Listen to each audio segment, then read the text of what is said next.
There are two different ways to look at poverty. The first way is the poverty so bad as to threaten the survival of the person? Or is the poverty such as to basically exclude them and sideline them from society? So let's have a look at this graph. On the vertical axis, let's label that as resources. Now we have to think that there must be a minimum level of resources a human being needs in order to survive. And let's draw an arbitrary line on this graph. Let's draw this line here.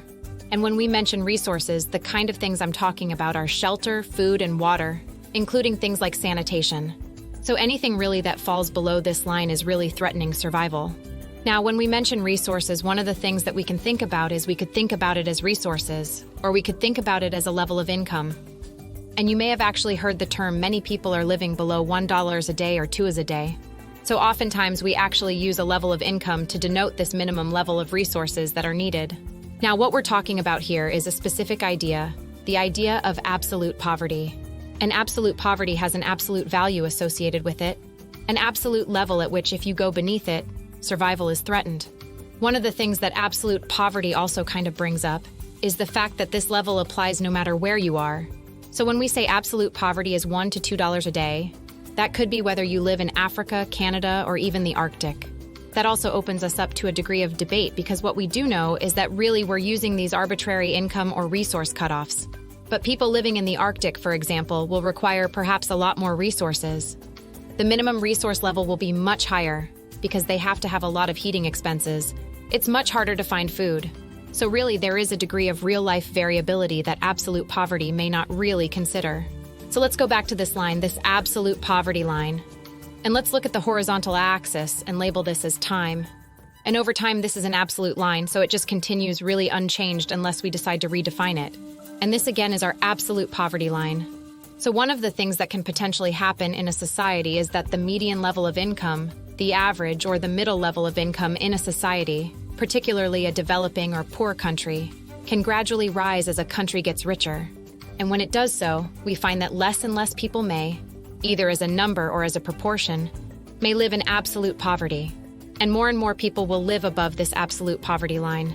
So one of the things that we can see is that if, in general, a society is becoming richer, as to say kind of equally becoming more wealthy, that may very well lead to a decrease in absolute poverty.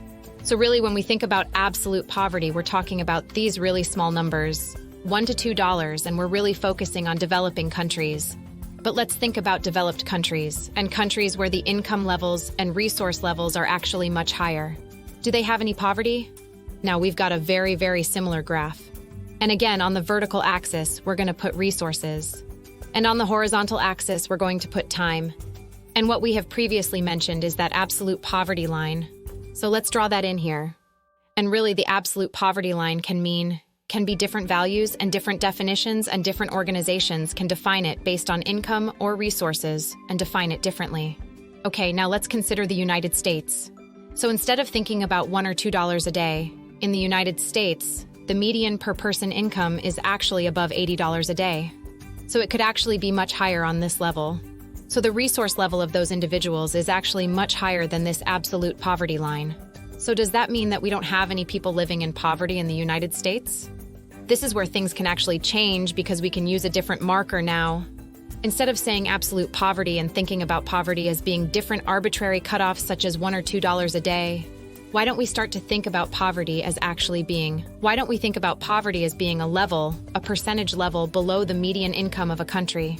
So in this case, why don't we think about the concept of relative poverty? I'm going to draw a line and say there's different definitions, but let's define a relative poverty line as to say it's less than 60% of the median income. So much higher than its absolute poverty line, but it's actually linked to a country's income. And one of the things that we can see now is that if a country's income, for example, rises up, while the absolute poverty line would not change unless we redefine it, the median income level would, if the income rise in a country is distributed equally, would tend to also keep track, would tend to increase alongside.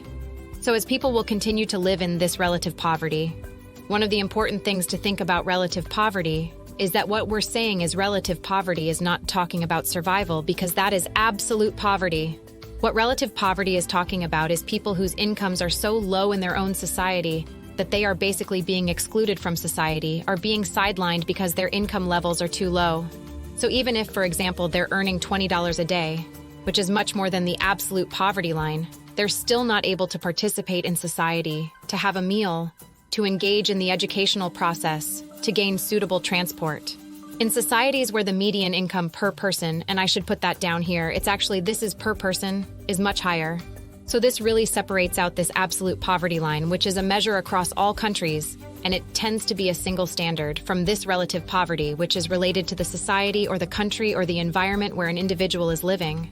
Absolute poverty focuses on survival, the basic necessities of life, whereas relative poverty really talks about being excluded from society.